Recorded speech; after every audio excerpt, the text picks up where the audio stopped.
الحمد لله رب العالمين الصلاة والسلام على خاتم النبيين وعلى آله وصحبه أجمعين أما بعد فأعوذ بالله من الشيطان الرجيم بسم الله الرحمن الرحيم قال الله تعالى في سورة هود وَلَقَدْ أَرْسَلْنَا مُوسَى بِآيَاتِنَا وَسُلْطَانٍ مُبِينٍ ترجمہ، اور ہم نے موسیٰ کو اپنی نشانیاں اور دلیل روشن دے کر بھیجا۔ اگلی آیت میں ارشاد ہوا إِلَى فِرْعَوْنَ وَمَلَئِهِ فَاتَّبَعُوا أَمْرَ فِرْعَوْنَ وَمَا أَمْرُ فِرْعَوْنَ بِرَشِيدٍ۔ ترجمہ،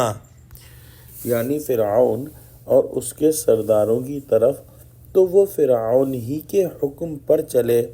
اور فرعون کا حکم درست نہیں تھا۔ حضرت موسیٰ علیہ السلام کو اللہ سبحانہ و تعالی نے فرعون اور اس کی قوم کی طرف رسول بنا کر بھیجا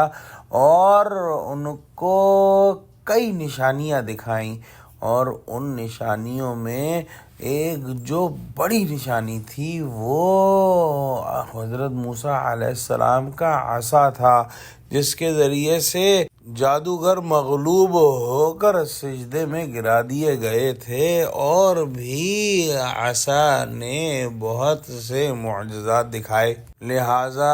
جو علماء کرام ہیں انہوں نے جو پہلی آیت تلاوت ہوئی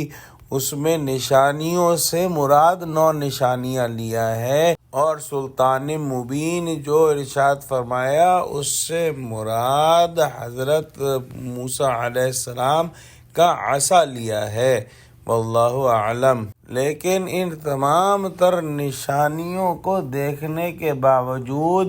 فرعون کی قوم نے ان پر ایمان نہ لانے کی ٹھانی، اور فرعون نے اپنی قوم کی مت مار دی، اور فرعون اور اس کے سرداروں کے پیچھے ہی اس کی قوم چلی، اور فرعون نے اپنی قوم کو دنیا اور آخرت میں برباد کر دیا۔ اور کھلے کھلے نشان دیکھ کر بھی فرعونیوں نے پیغمبر خدا کی بات نہ مانی، اسی دشمن خدا یعنی فرعون کے حکم پر چلتے رہے، حالانکہ اس کی کوئی بات ٹھکانے کی نہ تھی جسے مان کر انسان بھلائی حاصل کر سکتا۔ دعا کرتے ہیں کہ اللہ سبحانہ و تعالی ہم کو قرآن کا فہم عطا فرما، اور ہم کو بصیرت والی آنکھیں عطا فرما جس سے ہم تیری نشانیوں کو پہچان سکیں۔ آمین۔ وآخر دعوانا الحمدللہ رب العالمین، والسلام علیکم ورحمۃ اللہ وبرکاتہ۔